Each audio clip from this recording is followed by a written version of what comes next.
A vida continua com Pedro Silva, aos sábados, no Rádio Clube de Angra. Ora viva, caros amigos e ouvintes, cá estamos de volta após umas férias cheias de sal, cheias de sol e de energias renovadas. Cá estamos para mais uma temporada do A Vida Continua. Espero que estejam todos bem. Vamos então a isso, para mais aqui uns artigos durante estes próximos sábados. Já tinha saudades vossas, confesso. Já tinha saudades vossas. Bom, cá estamos. Hoje vamos falar daquilo que falámos terça-feira na Associação Cultural Espírita de Xerense, na palestra que foi preferida. Vamos falar de EQMs, ou seja, de experiências de quase morte. Uma ínfima fração do tempo cósmico separa o nascimento da morte. Contudo, nesse brevíssimo tempo podemos percorrer distâncias inimaginárias, solucionar inúmeras questões internas e conquistar saberes que carregaremos por toda a eternidade. A doutrina espírita é uma ciência que trata da natureza, origem e destino dos espíritos, bem como das suas relações com o mundo corporal. A união da alma, do perispírito ou corpo espiritual e do corpo material constitui o que chamamos o homem. Separados do corpo, a alma e o perispírito constituem então aquilo que nós conhecemos por espírito. Trazendo novos conceitos e mais aprofundados sobre o homem e tudo o que o cerca, a doutrina espírita revela a existência de factos que tocam todas as áreas de conhecimento, atividades e comportamentos humanos, os quais podem e devem ser livremente estudados, analisados e praticados em todos os aspectos fundamentais da vida, que são o científico, o filosófico e o religioso. Agora, vamos aqui a uma visão espírita sobre o coma e das experiências de quase morte ou EQMs. Quando um paciente está, por exemplo, em estado de coma, o coma é uma situação parecida com a do sono, só que é um sono muito, muito mais profundo. Os espíritos superiores, no livro dos espíritos, esclarecem-nos que, durante o sono, a alma, aquilo que nós somos, se liberta parcialmente do seu corpo. Quando dorme, nós nos achamos por algum tempo no estado em que ficaremos permanentemente depois que o nosso corpo falecer ou morrer, como nós conhecemos. Mas, neste caso do coma, nós ainda estamos ligados ao corpo por laços fluídicos ou laços energéticos. É como no caso do coma, estamos parcialmente ligados, digamos aqui, ao nosso corpo que está em tratamento. Muitos perguntam onde fica o espírito durante o estado de coma. A doutrina espírita nos diz que cada caso é um caso e depende do grau evolutivo de cada um. Se, por exemplo, uma pessoa for demasiado apegada à matéria, ao mundo material, ao seu corpo, aos seus bens, ficará muito mais tempo junto do seu corpo. E quanto mais elevado for, em termos morais, o espírito, portanto, ele poderá se deslocar para dimensões espirituais, onde poderá aprender, onde poderá, de certa forma, também consoante o seu estado, poderá ajudar, se é que isso lhe é permitido ou não. Portanto, poderá ir para o espaço, para o plano espiritual, sabemos que é infinito, visitando lugares e espíritos afins. Mas, claro, enquanto o corpo aguentar, tiver vitalidade, estará sempre parcialmente ligado. Se os familiares, amigos ou médicos conversarem com o paciente em estado de coma, muitos terão a capacidade de ouvir e ver, sem contudo ter a capacidade de darem respostas. Portanto, muito importante, caros amigos, se algum dos nossos familiares estiver em estado de coma, é muito importante falar com eles. Coisas confortáveis, de momentos bons, porque o espírito tudo capta. É apenas o corpo, de certa forma, que está naquele estado. A experiência de quase morte, ou EQM, é mais uma oportunidade divina, de certa forma, para uma correção de rota. Ou seja, é uma oportunidade oferecida para alguns de reflexão sobre as suas vidas, sobre o que realizaram ou deixaram de fazer. As pessoas que passam por esta experiência trazem na mente um novo sentido para a vida. Refletem de como melhor aplicar as potencialidades divinas. Conforme as pesquisas feitas, 85% dos que passaram pelas EQMs, ou experiência de quase morte, têm uma experiência positiva. Isto é, um grande aprendizado para o espírito que a sofre e dos familiares que vivenciam a possibilidade, digamos, do desenlace deste familiar. Os seus relatos guardam entre si pontos em comum, ou seja, quase todos, se não todos, sentem uma sensação de paz e de calma, têm a percepção de uma luz brilhante, têm a sensação de estar fora do corpo, têm a visão de um túnel e a visão e contato com espíritos familiares e amigos. Na área das pesquisas, este médico, este pesquisador, Dr. Raymond Moody, conduziu um estudo que envolveu mais de uma centena de indivíduos que experimentaram a morte clínica e a reviveram. Os relatos das suas experiências são espantosamente semelhantes nos seus detalhes e fornecem uma prova incontestável da sobrevivência do espírito humano depois da morte.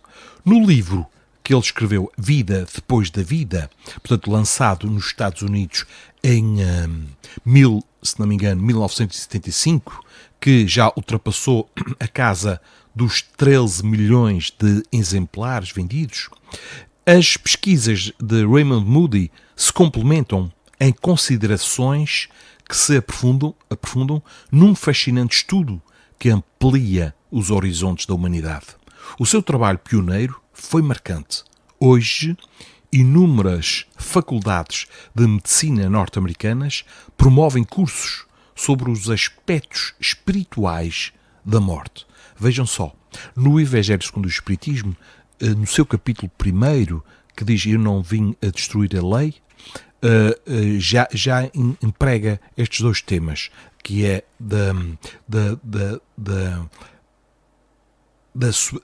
do desligamento, da separação da alma do corpo, da emancipação da alma, e também, neste mesmo primeiro capítulo do Evangelho segundo o Espiritismo, já fala da nova era. E a nova era que todos nós desejamos de mais paz, porque é que estamos a atravessar hoje em dia. O mal predomina. E o que é o mal? O mal é o desconhecimento das leis divinas. Ou então o conhecimento, mas o desconhecimento das consequências do desvio às leis divinas. E o mal predomina. O mal predomina ainda nesse estado. E muitos de nós anseiam por um mundo melhor. Então, se todos nós, ou uma grande parte de nós já deseja um mundo diferente, onde haja menos violência, menos guerras, menos corrupção, menos problemas no ensino, na saúde, por aí fora, que sejamos nós a mudança que nós queremos ver no mundo. A começar por nós. Não fiquemos de braços cruzados à espera que a mudança venha de fora. Não. E que vão ser os governos ou o Estado a resolver as situações. Não. Cada vez mais vai ser a sociedade civil a resolver os problemas. São as pessoas conscientes. A doutrina espírita esclarece que o mal ainda predomina porque os maus, e esse termo mau, os maus é um bocado forte. Aqui é mais no sentido de irmãos nossos que estão no outro patamar evolutivo, como nós já tivemos e ainda ainda nós temos muitas imperfeições por tratar, mas que irmãos nossos que ainda são audaciosos, que enfrentam as coisas com e pela violência, por causa do poder, por causa da ganância.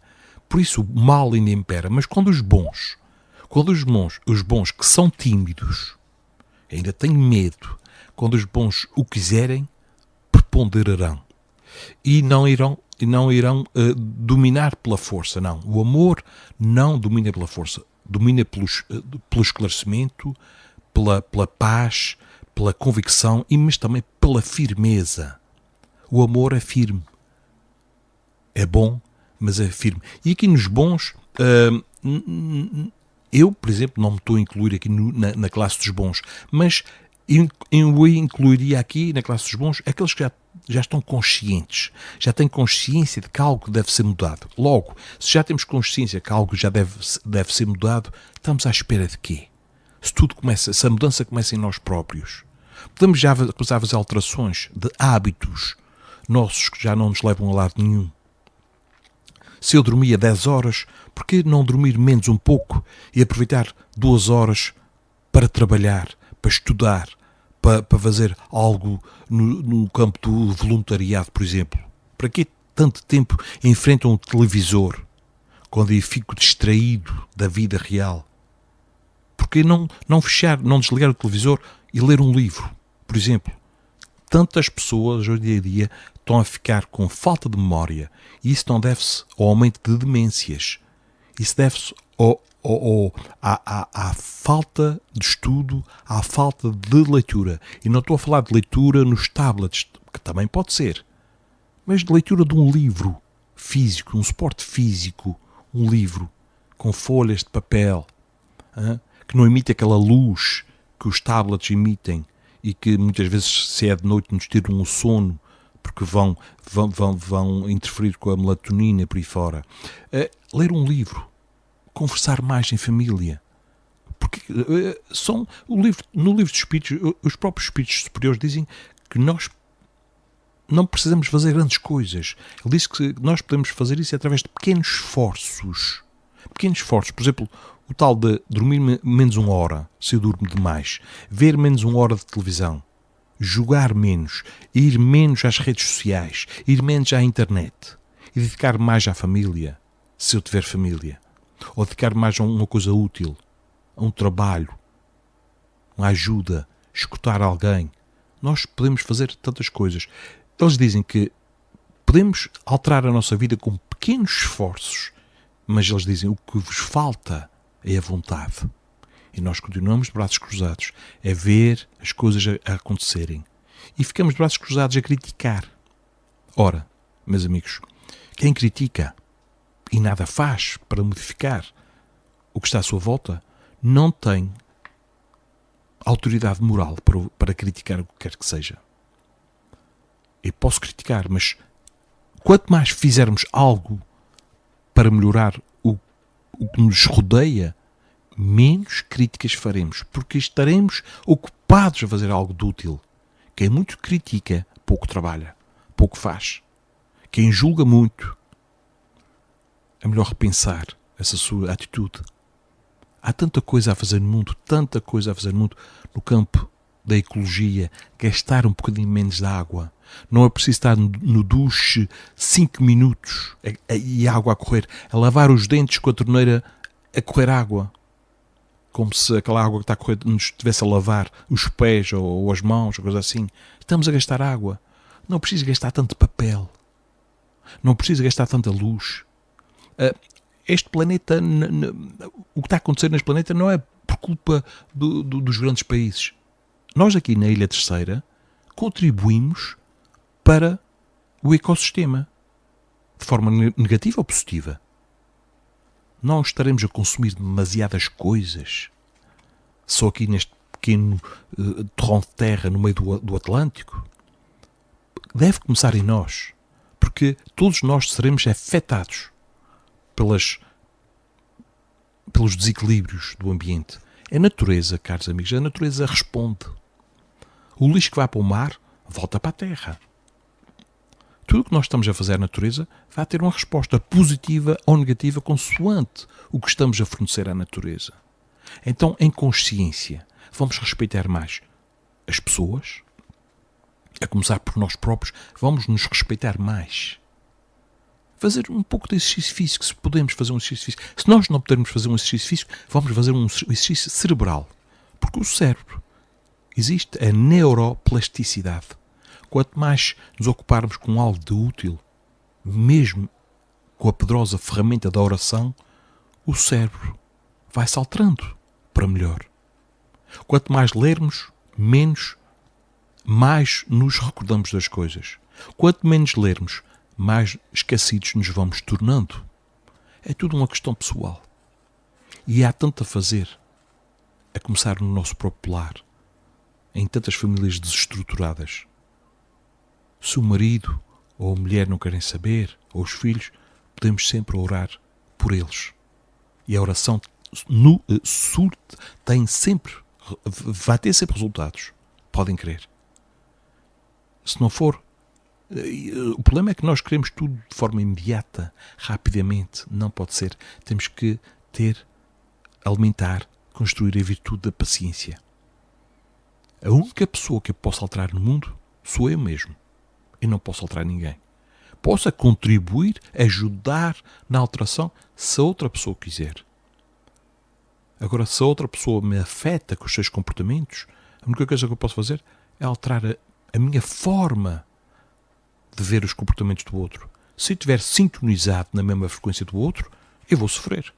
Agora, se eu desintonizar, através da ajuda da prece, a pedir ajuda ao alto, ao anjo da guarda, proteção, não só para mim, mas para ele, para as suas companhias espirituais, para ele ou para eles. Porque nós não estamos juntos aqui no plano físico. Uma multidão de invisíveis nos cercam.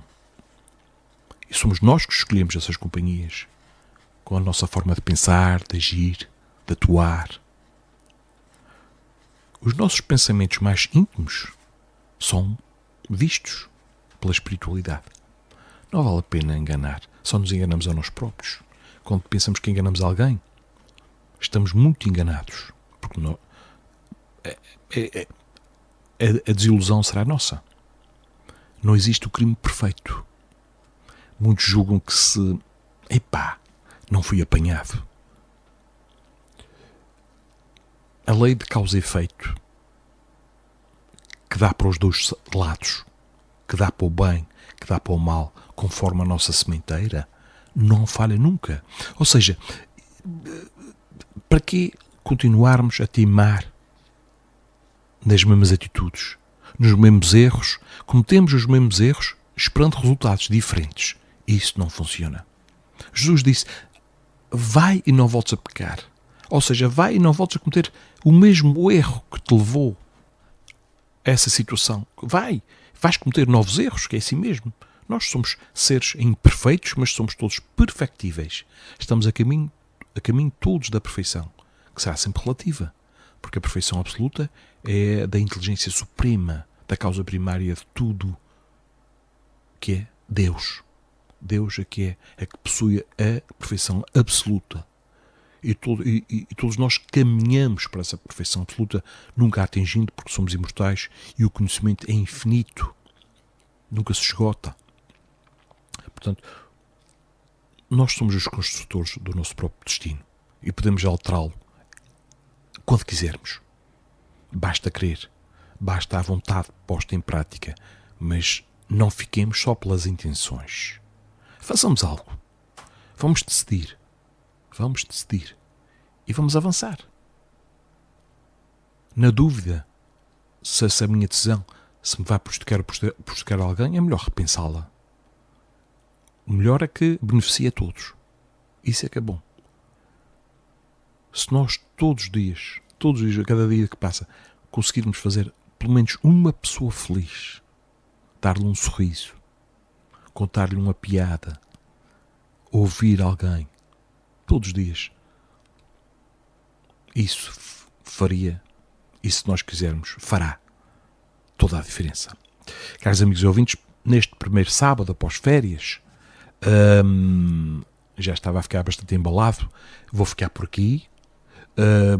Vamos marcar encontro para a semana que vem, aqui à mesma hora no Rádio Clube de Angra.